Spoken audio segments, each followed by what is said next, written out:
How to apply for food stamps in Virginia. In this video, I'm going to show you how to apply for food stamps in Virginia to help you get the assistance that you need.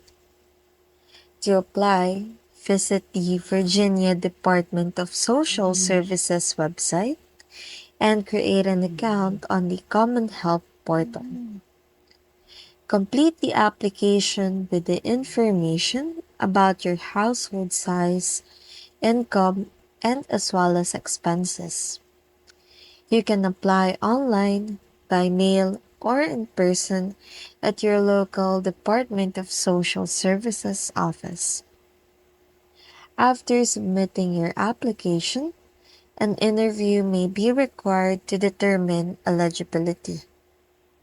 Now that you know how to apply for food stamps in Virginia, you can take the next steps to secure support.